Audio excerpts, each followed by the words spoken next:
Bienvenidos al podcast de actualidad del día 29 de diciembre. Hoy la política nacional va a ser bastante heterogénea, tenemos distintas noticias. Vamos a hablar del nombramiento de Carlos Cuerpo, de la partida de Nadia Calviño, del ascenso a vicepresidenta primera de Marisú Montero, de quien he hecho un vídeo en el canal principal Lince TV Política y Noticias. Tenemos que hablar también de cómo Juan Carlos Monedero ha desautorizado a Pablo Iglesias. Hablaremos de alguna noticia más de Cataluña, de la política regional de Cataluña. Y luego tenemos que hablar de dos noticias de política internacional. Una es que Xi Jinping ha prometido que China recurrirá a cualquier medio para anexionar a Taiwán. Eso incluye también la vía militar. Hablaremos de que miles de migrantes ilegales celebran la llegada de Open Arms al Mediterráneo central, porque les facilitará el acceso a Europa. Y luego tenemos tres noticias de economía. En total veremos aproximadamente unas 15-20 noticias. Empezamos con la primera.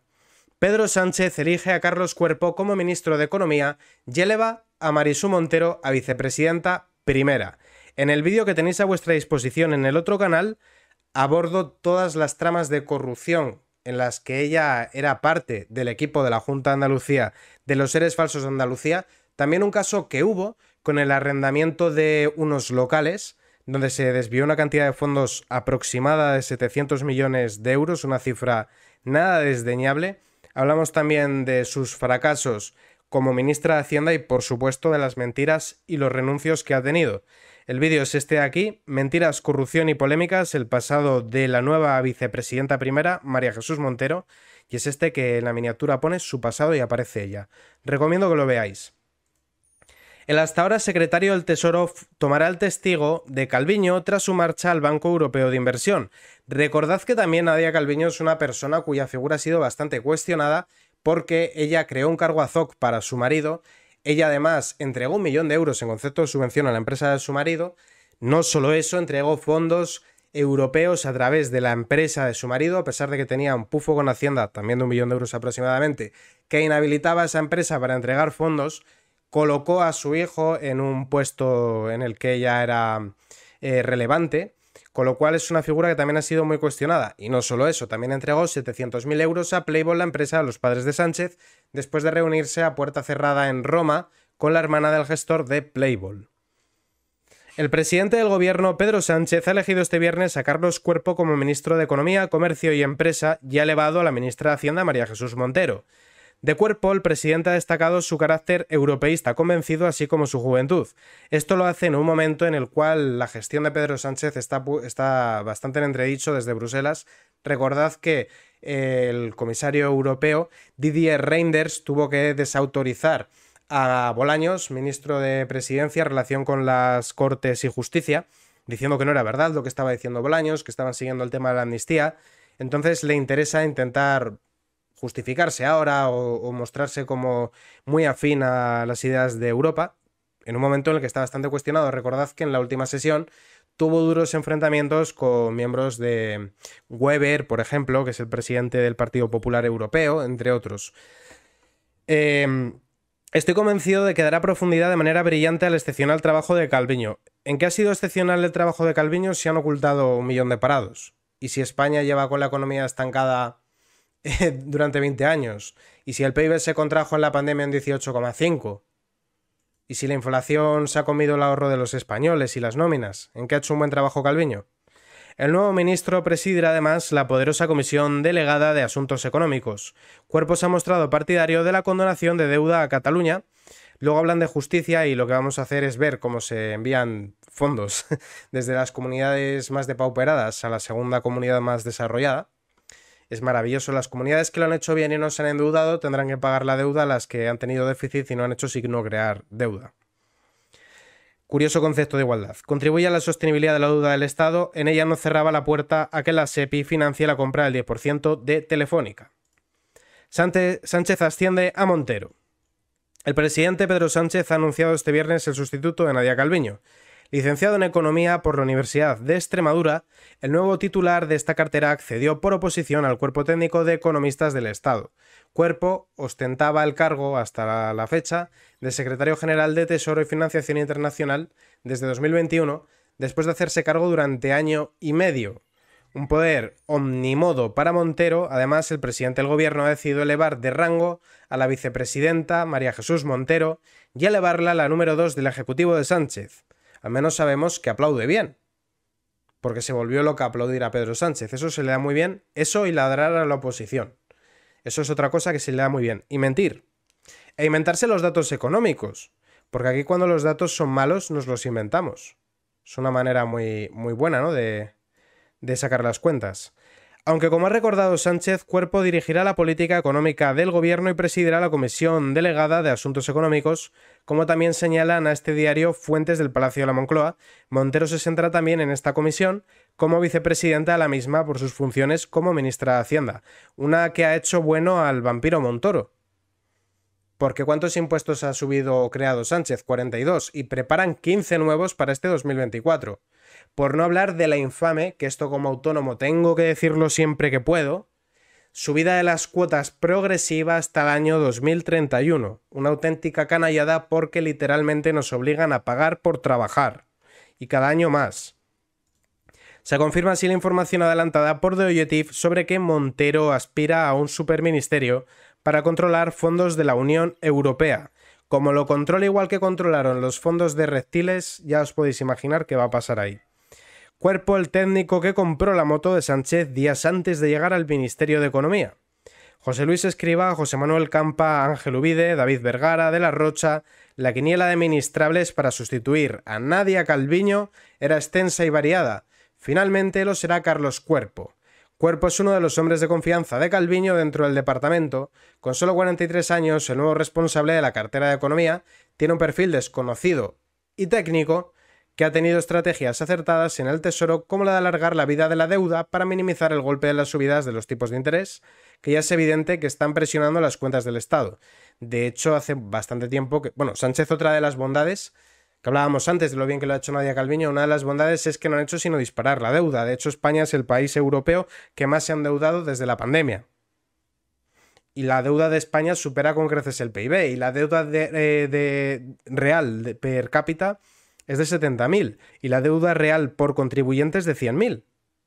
Cada contribuyente debe 100.000 euros. Esa es la deuda real, no la que te muestran, la real. Celebra la quita de la deuda catalana, esto ya lo hemos comentado anteriormente, pero lo justifica de la siguiente forma. Creo que queda muy claro que se trata de un ejercicio de vuelta gradual de las comunidades autónomas a los mercados y a la disciplina que ello supone y de incremento de su autonomía financiera. Es curioso cómo para algunas cosas queremos ser un país central y para otras cosas queremos ser un país federal. La curiosa forma asimétrica de entender una federación. Para lo que me interesa sí, pero para lo que no me interesa no. Quiero rodalíes porque aquí puedo recaudar, pero la deuda te la comes tú.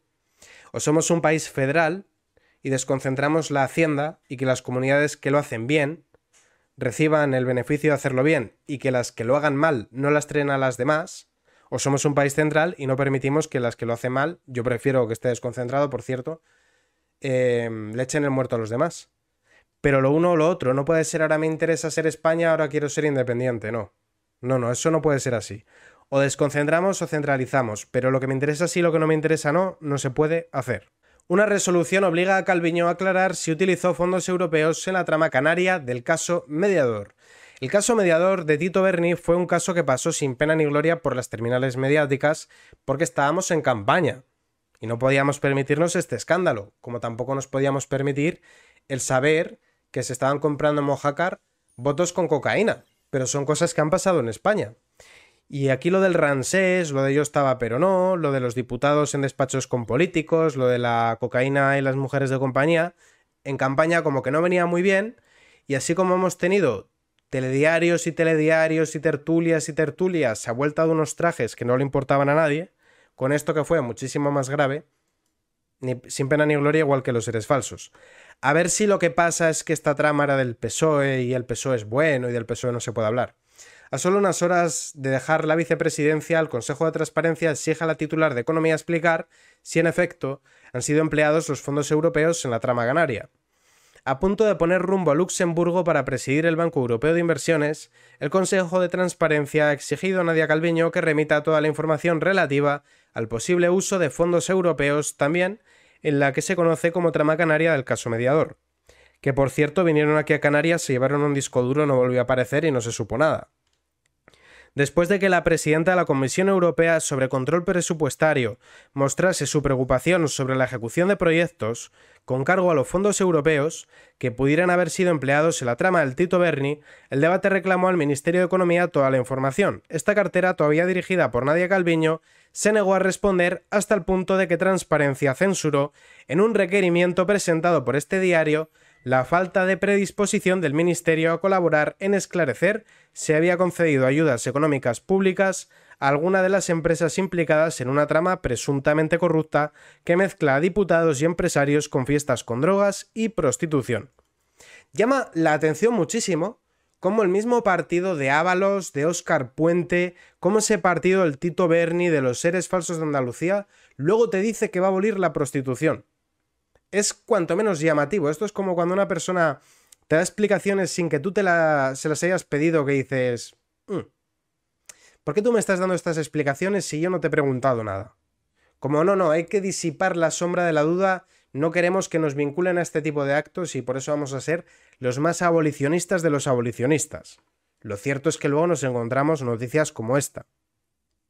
Vamos a hablar ahora de las peleas cainitas dentro de Podemos. Recordad que en origen Pablo Iglesias pretendía que fuesen por separado Sumar y Podemos en las gallegas. También tenéis un vídeo a vuestra disposición donde hablábamos de ello, vídeo que quedó a las pocas horas desactualizado porque la izquierda la verdad que va a toda leche con estas cosas. El vídeo en cuestión es nueva pelea entre Podemos y Sumar, esta vez por Galicia, candidatas. Finalmente sí que decidieron ir juntos, pero fueron juntos a espaldas de Pablo Iglesias. Y Pablo Iglesias desde Canal Red está maniobrando para que las bases rompan esa coalición y pide el apoyo al BNG. Es decir, Pablo Iglesias pide el apoyo a un partido con el que tiene diferencias en materia de política territorial, en lugar de para un partido con el que no tiene diferencias programáticas, únicamente para consumar su venganza contra Yolanda Díaz. Y Juan Carlos Monedero se ha metido por medio. Y no es la primera vez que lo hace, porque ya Juan Carlos Monedero se metió por medio cuando Carolina Alonso y Roberto Sotomayor abandonaron Podemos Madrid. No sé si os acordáis, pero salió Juan Carlos Monedero, creo que en Diario, si no recuerdo mal, diciendo, si tantas críticas hay contra el núcleo duro, contra la directiva del partido, a lo mejor es que la directiva del partido, entiéndase Pablo Iglesias y Irene Montero, deberían hacer autocrítica de por qué no se retiene el talento. Eso lo dijo ya Juan Carlos Monedero. Los medios de comunicación no le dieron demasiado bombo. Yo sí que me hice eco porque me pareció relevante, porque Juan Carlos Monedero es uno de los fundadores. Y ahora de nuevo vuelve a desautorizar al Pablísimo y dice que no, que hay que apoyar a Sumar. Monedero discrepa de Pablo Iglesias y pide votar sí a la coalición de Podemos y Sumar en Galicia.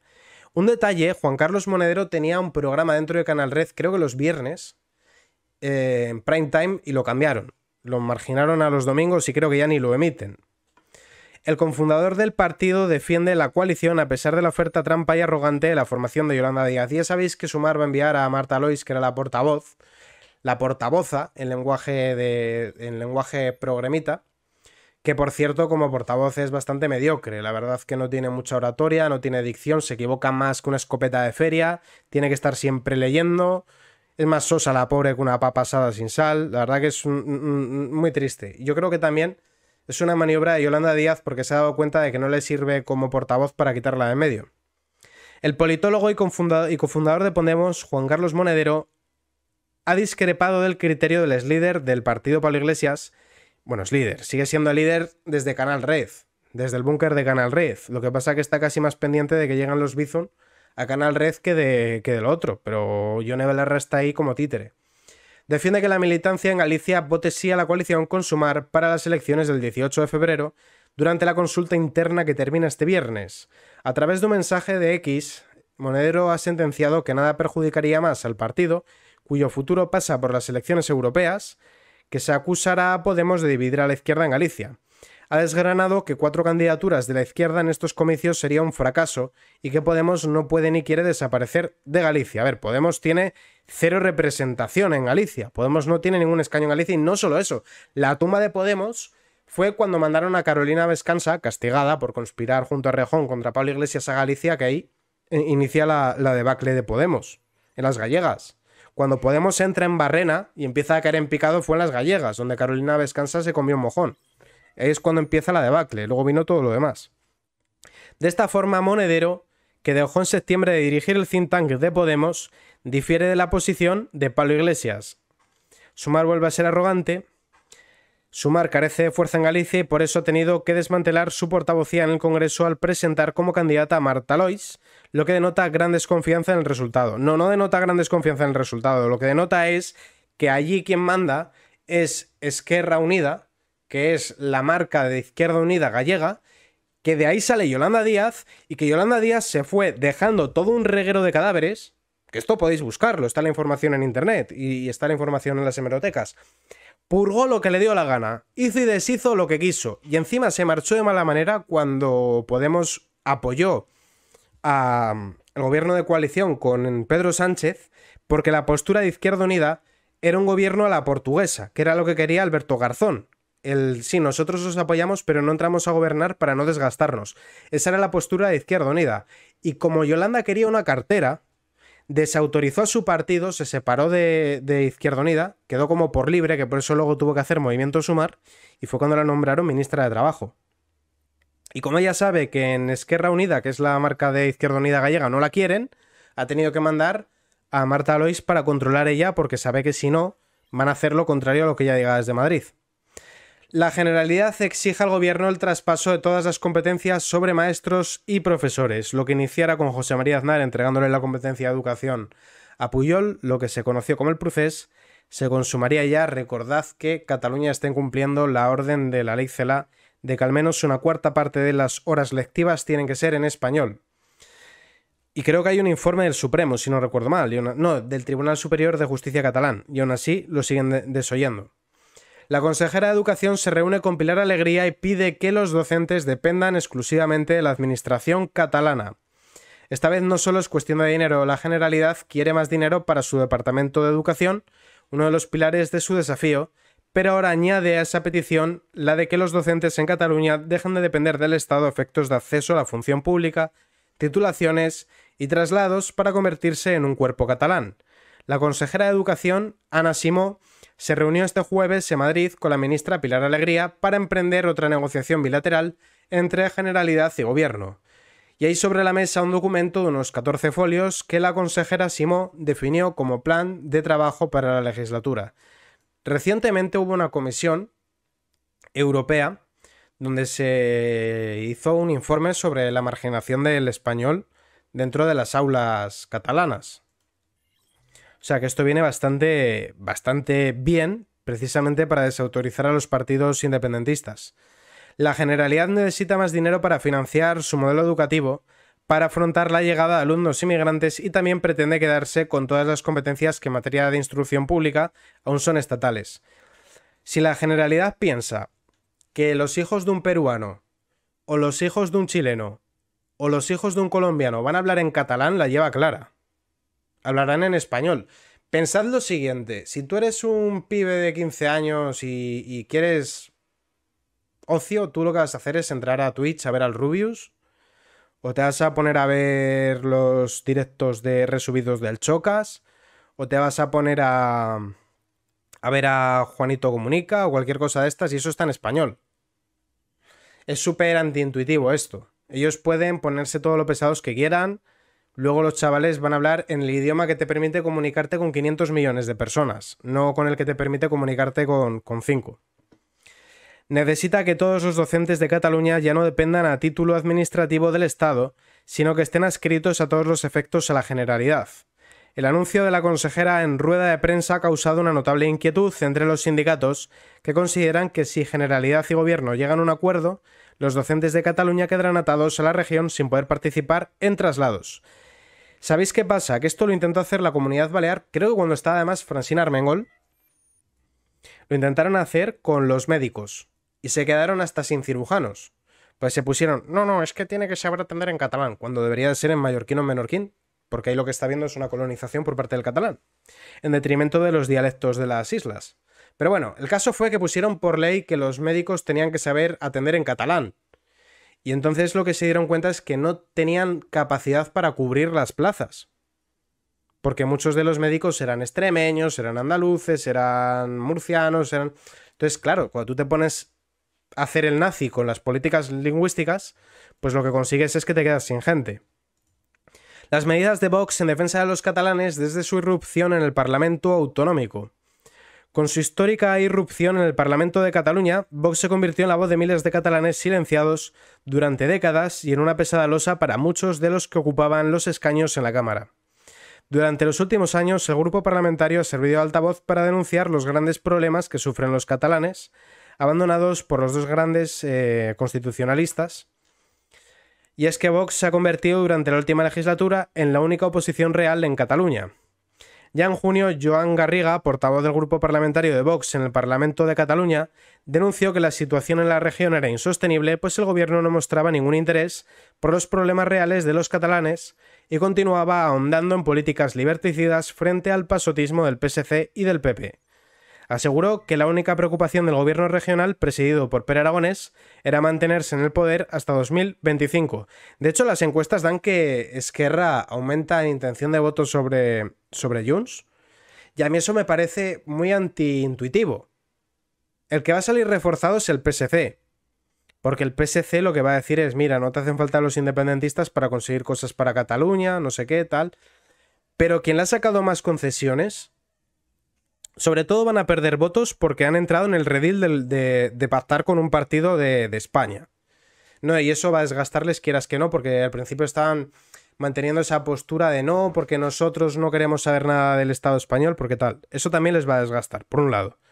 Pero quien le ha sacado más concesiones a Pedro Sánchez ha sido Junts, no Esquerra.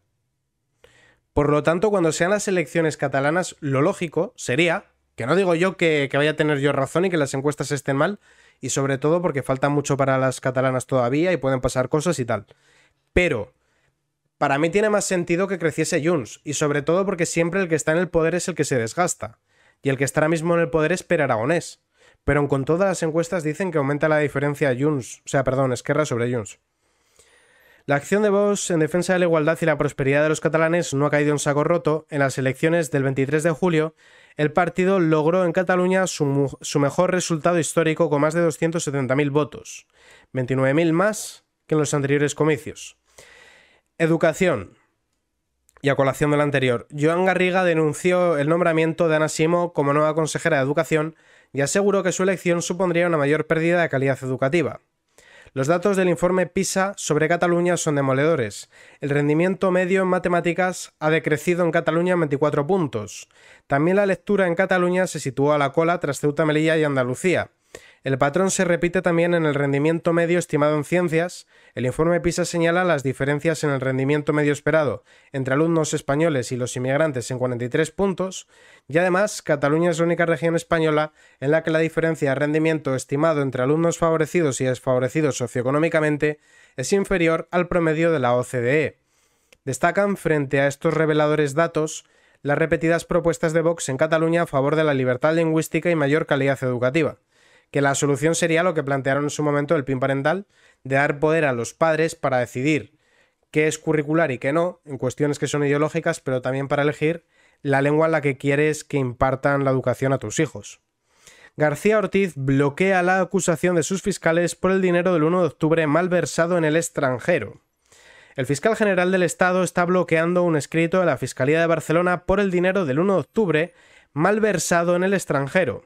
Un documento elaborado por la Fiscalía catalana sobre la causa judicial que investiga en el Juzgado de Instrucción 13 de Barcelona. 7 años después del 1 de octubre, un juzgado de Barcelona investiga la malversación de millones de euros públicos para organizar el referéndum ilegal y financiar actos internacionales para promover la independencia de Cataluña.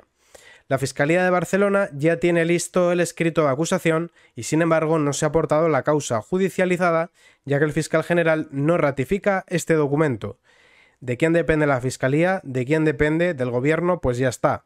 Debería de ser un órgano autónomo, independiente, pero sin embargo vemos que el Ejecutivo es quien nombra al fiscal general del Estado y lamentablemente eso dificulta enormemente que se esclarezcan este tipo de casos. Nadia Calviño, mi gestión con mi melliza, mi hermana Montero, pasará a los libros de historia.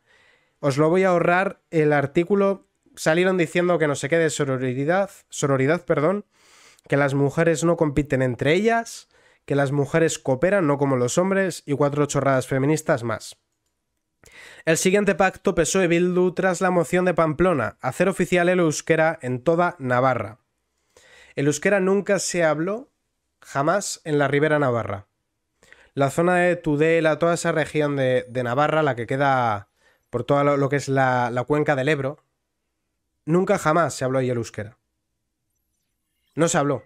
Sin embargo, lo que estamos viendo es un proceso de ingeniería social para vasconizar o euskalizar, o como lo queréis llamar, a la zona de la Ribera Navarra. La moción de censura en Pamplona no es ninguna meta, sino el principio de una etapa. La medida, que se puede recordar al acuerdo sellado la semana pasada por el propio Sánchez y Pere Aragonés para que cualquier escrito en catalán sea aceptado en España, lleva cocinándose desde hace tiempo, y comenzó con los pactos postelectorales tras las municipales y autonómicas. La necesidad del PSOE de llegar a acuerdos con Bildu mantuvieron sus respectivos gobiernos, provocó que los socialistas se abrieran a poner en marcha una reforma del amejoramiento del régimen foral de Navarra que incluyera reivindicaciones de los abertzales. El amejoramiento del régimen foral de Navarra es el texto legal equivalente a los estatutos de autonomía de otras comunidades. Así, en 2001 se cambió la ley orgánica para suprimir el mecanismo automático de elección como presidente del gobierno de Navarra al candidato del partido más votado y para atribuir al presidente del gobierno de Navarra la facultad de disolver el Parlamento. La tercera reforma vendrá a la mano de Bildu y de Yoroa Bai, la marca del PNV en Navarra. El pasado mes de octubre, los 3 partidos presentaron la propuesta de creación de una ponencia en el Parlamento de Navarra para el amejoramiento. Y bueno, la oficialidad del euskera en Navarra. Esto es algo pues que no. Es simplemente mantener con respiración asistida en una parte de Navarra el euskera batúa, que es un idioma artificial, e imponerlo en otra zona donde nunca se habló. Por ejemplo, en La Rioja sí que se habló el euskera. Se dejó de hablar hace casi 500 años. Que tampoco tendría sentido meterlo ahí. Pero es que en la Ribera Navarra menos todavía. Entonces son cosas que, bueno, es hacer el tonto y crear chiringuitos lingüísticos. Esto, a fin de cuentas, aparte de política, va de dinero. Pensad que a todas las políticas lingüísticas llevan aparejadas una serie... Todas las políticas lingüísticas llevan aparejados una serie de observatorios, institutos, reales academias... Un montón de tinglados donde puedes colocar a todos tus amigos, desviar fondos públicos, pedir dinero a Europa para la protección, para la promoción, para esto y para lo otro... Y es de lo que va esto realmente, aparte de para crear un muro no lingüístico y separar en base al idioma, cuando los idiomas deberían de ser para unir, para comunicarte, aparte de eso, es para crear 40.000 chiringuitos que pivoten en torno a ello. Los centros de menores tutelados por Armengol permitían el sexo entre internos porque era consentido. Recordad que eran menores. Los centros de menores tutelados por el gobierno de la actual presidenta del Congreso, Francina Armengol, permitían relaciones entre los internos porque era consentido. El informe de 11 páginas recoge el testimonio de los menores que fueron interrogados. Esta investigación se abrió tras la denuncia de la hermanastra de un menor de 7 años, que aseguró que tenía sospechas de que su hermano habría sido violado, mediante penetración anal. La denunciante asegura que cuando tuvo conocimiento de lo sucedido contactó en 2 ocasiones con el tutor de su hermano. Os recuerdo que la comisión de investigación en el Congreso de los Diputados fue bloqueada por el PSOE y por el partido Podemos. Es turbio, pero lo bloquearon, sí. Pero esto se explicó en que estas conductas estaban dentro del comportamiento sexualizado, añadiendo que en el caso de los menores fueron consentidos porque ellos lo habían consentido. Los menores no tienen edad de consentimiento. Informe sobre abuso entre menores. Esto viene de Foucault, viene de Simone de Beauvoir y viene de todos estos teóricos franceses estúpidos de los 70 que querían acabar con la moral burguesa y teorizaban sobre que había que hacer tabula rasa y eliminar todas las cadenas que eran constructos culturales. De ahí viene todo. Y de esas fuentes bebe Irene Montero y bebe como poco 3/4 partes de los posmodernos. Tuvieron varios encuentros consistentes en penetración anal, conductas que, según la denunciante, su hermano menor le dijo que se realizaban en la sala de visitas. Los expertos recogen el testimonio del principal autor, quien asegura que cuando tenía 9 años se desnudaba cuando se cabreaba y remarcan que ya no lo hace. Los centros de Armengol, otro de los hechos reseñables es la actitud descrita por los 6 interrogados sobre una menor. No me gustó lo que hace María, nombre ficticio. Los psicólogos le preguntan que qué hace y este responde, también hace guarradas encima. Se coge los peluches o la almohada y empieza a hacer lo que hacen los mayores cuando tienen novio y quieren tener un hijo. Pero es que además se desnuda y anda por el pasillo, se toca la parte baja y me la quiere tocar a mí y no me gusta eso. Además, explica que la norma en el centro es tener las puertas abiertas de las habitaciones y los expertos concluyen que la actuación de los menores ha sido inadecuada y no descartan conductas abusivas en el centro. Repito, la comisión de investigación fue bloqueada por Podemos y por el PSOE en el Congreso de los Diputados en la pasada legislatura. Toca hablar ahora de política internacional y nos vamos desde España hasta China. Xi Jinping recurrirá a cualquier medio para impedir la independencia de Taiwán. Entendemos que se refiere a la vía militar. Mientras el mundo sigue atento a los ataques israelíes sobre Gaza y a la interminable guerra de Ucrania, Xi Jinping ha realizado unas declaraciones que nos recuerdan que el principal foco de conflicto internacional pronto podría estallar en el Pacífico. China ha advertido sobre nuevas sanciones comerciales a Taiwán en caso de que el partido gobernante se comprometa obstinadamente a apoyar la independencia. El portavoz de la Oficina de Asuntos de Taiwán en China, Chen Binghua, dirigió un mensaje al gobernante del Partido Democrático Progresista, al que advierte que si las autoridades del Partido Democrático Progresista se empecinan en su actitud, continúan adhiriéndose obstinadamente a su posición de independencia y se niegan a retractarse, apoyamos que los departamentos pertinentes tomen medidas adicionales de acuerdo con las regulaciones. Es importante destacar aquí, porque esto podréis decir, bueno, Taiwán no puede aguantar la invasión china, esto sería un paseo de China, tampoco es tan relevante. Vamos a ver, en Taiwán hay bases americanas, pero es que en los atolones de Taiwán hay baterías de misiles japoneses. No estaríamos hablando de una guerra entre China y un país pequeñito, estaríamos hablando de una escalada que podría llegar a involucrar varios países del Pacífico y a las dos superpotencias mundiales que son China y Estados Unidos. Esto no es ninguna tontería y se puede preparar muy gorda, y todo por las ansias expansionistas del Partido Comunista Chino. Realmente es bastante grave. La gente lo está tomando un poco, bueno, está muy lejos, se lo toman a pitorreo y llevan ya un año así, desde que fue Nancy Pelosi a Taiwán de visita oficial, y es bastante preocupante. Miles de inmigrantes ilegales de origen bangladesí celebran la llegada del Open Arms al Mediterráneo Central. Miles de inmigrantes ilegales celebran la llegada de Open Arms esta semana al Mediterráneo Central en grupos de Facebook, donde interactúan traficantes y potenciales interesados en llegar a territorio europeo. Lo hacen alertando de todos los movimientos de la ONG fundada por Oscar Camps, que además se verá reforzada por Médicos Sin Fronteras. Los hechos se han sucedido durante esta semana tras el anuncio de Open Arms en redes sociales, en el que aseguraban que el buque de la organización zarpaba del puerto de Barcelona al Mediterráneo Central, y a las pocas horas de comunicarse, cientos de inmigrantes ilegales congregados comenzaron a compartir los movimientos del buque, despertando gran interés entre todos los integrantes de estas comunidades digitales, donde conviven inmigrantes ilegales y traficantes que desarrollan sus actividades en territorio libio. 27.000 bangladesíes. Según las últimas estadísticas del Ministerio del Interior, en lo que va de año ya han sido más de 12.000 inmigrantes ilegales de origen bangladesí. Concretamente esto es a territorio italiano. Durante el año pasado, según las mismas fuentes del Departamento de Seguridad Pública del Ministerio, llegaron 15.000 más. 10.000 euros para llegar ilegalmente de Bangladesh a Europa. Numerosos investigadores locales han tratado de encontrar en los últimos años la explicación. Los periodistas alemanes revelaron en una investigación que estos inmigrantes ilegales pagaban hasta 10.000 euros por viaje. Recordad que estas, entre comillas, ONGs, porque luego se financian con subvenciones de partidos como en Común Podem, son el último eslabón de la mafia de tráfico de personas y que lo que se está incentivando es, a través de mentiras, que personas hipotequen sus casas para venir a Europa con unas promesas que luego no se cumplen porque les traen engañados. Les dicen, no, tú vienes aquí, te vas a poner a trabajar, vas a tener todo regularizado, cuando te des cuenta ya estás incorporado al mercado laboral, y acaban merced de las mafias trapicheando droga o vendiendo falsificaciones en el Top Manta. Sánchez omitió detalles clave sobre las tasas que gravan a la banca y a las energéticas, primera noticia de las 3 de Economía de hoy. El presidente no aclaró la fecha de liquidación ni tampoco la vinculación de las grandes fortunas. A expensas de que el gobierno de Sánchez incorpore definitivamente al sistema tributario los gravámenes temporales a las energéticas y a la banca, estas no tendrán otro remedio que pagar por ello en el año 2025, ya que la prórroga anunciada este jueves por el jefe del Ejecutivo implicará que dichas empresas declararán al año siguiente, pero respecto al año anterior.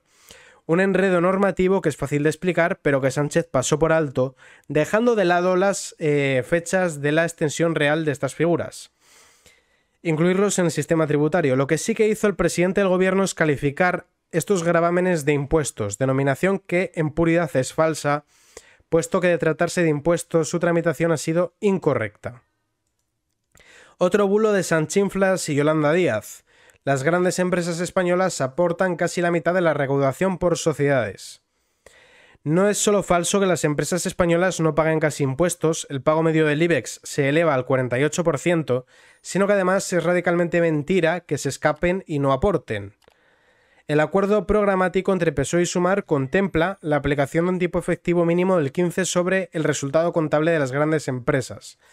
¿Os acordáis de lo que pasó con Ferrovial, que se marchó y que Repsol dijo que no iba a invertir en España? Bueno, pues pensad que las 4 empresas que todavía sobrevivan, Creer la SEAT de Martorell, y le empezaron a poner trabas. Lo que me extraña es que se hayan quedado, se irán también. Se va a ir todo el mundo, es que es normal. La política fiscal española, más el riesgo país, más toda la burocracia, a lo que te invitas a irte. Esa propuesta choca con la propia estructura del tributo y con la Constitución, que definen como capacidad económica la obtención de renta y no el resultado contable. Y finalmente, nuevo hachazo de Hacienda con la plusvalía para los inmuebles comprados entre 2013 y 2017. Aprovechando el decreto ley en el que aprueba la prórroga de algunas de las medidas del escudo social, el Gobierno ha actualizado los coeficientes máximos del impuesto sobre el incremento del valor de los terrenos de naturaleza urbana, la plusvalía municipal. De este modo, el Ejecutivo logra salvar la falta de presupuestos generales para el 2024, pues necesita que los nuevos coeficientes estén publicados antes del 1 de enero para que no haya distorsión en su gestión tributaria. Bueno, luego lo arreglan con deuda y arreglado. Luego va Félix Bolaños y dice, hemos pedido 10.000 euros más a Europa y ya está. Claro, luego hay que pagarlo y muchas veces a interés cero no. A interés bastante más alto, ¿no? Así las cosas, esta previsión de actualización de dicho importe está habilitada por la normativa propia del impuesto, que establece que estos coeficientes máximos serán actualizados anualmente mediante norma con rango legal, pudiendo llevarse a cabo dicha actualización mediante las leyes de presupuestos generales del Estado.